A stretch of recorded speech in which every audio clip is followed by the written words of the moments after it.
পাকা আম খাচ্ছি। কালকে রাত্রে পাইছিলাম।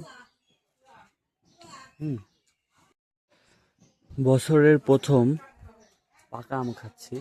কালকে রাত্রে পাইছিলাম। হালকা টক, মোটামুটি ভালো টক, বাট মিষ্টি আছে।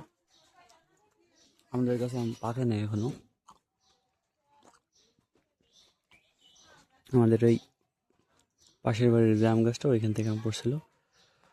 তো কালকে রাত্রে আম পাইছি, বছরের প্রথম আম খাচ্ছি।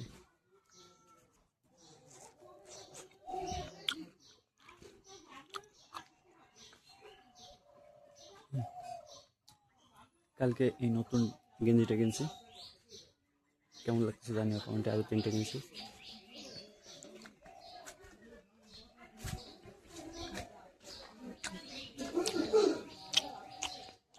নষ্ট এই আমটা।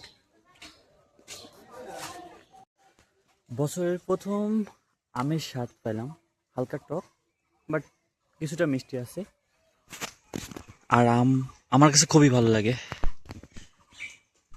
আকাশে সকাল সকাল ভালোই মেঘ ধরে আছে, বৃষ্টির ফোঁট কিন্তু পড়ছে, রাস্তাঘাট ভিজে আছে। আর এখন তো দোকানে যাওয়ার সময়, আমার দোকানে যাইতে হইতেছে।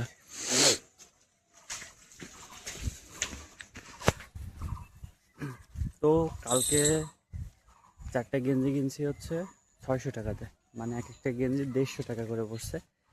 কারণটা বলি যে আমি এর আগে কখনো মানে এমন বাজেটে কখনো গেঞ্জি কিনিনি।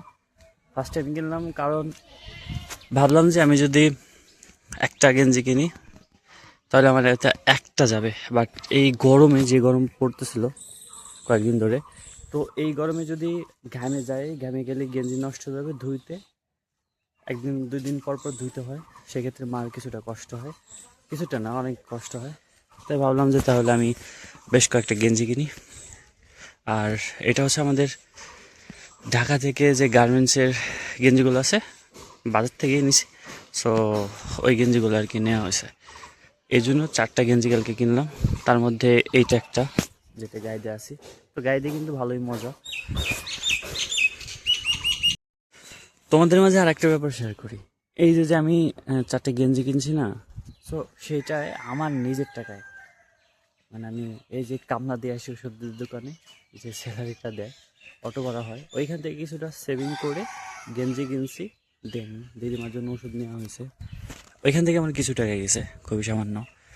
সো তারপর এই তো এইভাবেই যাচ্ছে আর কি জীবন যাপন। তো একটা কথা বুঝতে পারছি যে বেকার জীবনের যে অভিশাপটা, সেইখানে তুমি যদি টাকা ইনকাম না করো তাহলে তোমার বন্ধু বান্ধব কেউই তোমার পাশে থাকবে না। আর বাবার টাকা না থাকলে তোমাকে কেউই সাপোর্ট দেবে না, কেউই ভালোবাসবে না, কোনো ফ্রেন্ড সার্কেল হোক, আত্মীয় স্বজন হোক। এই জিনিসগুলো রিয়েলাইজ করতে পারি। আর এটাই মূলত হচ্ছে। তো সব কিছু মিলে এইভাবে জীবনযাপন যাচ্ছে।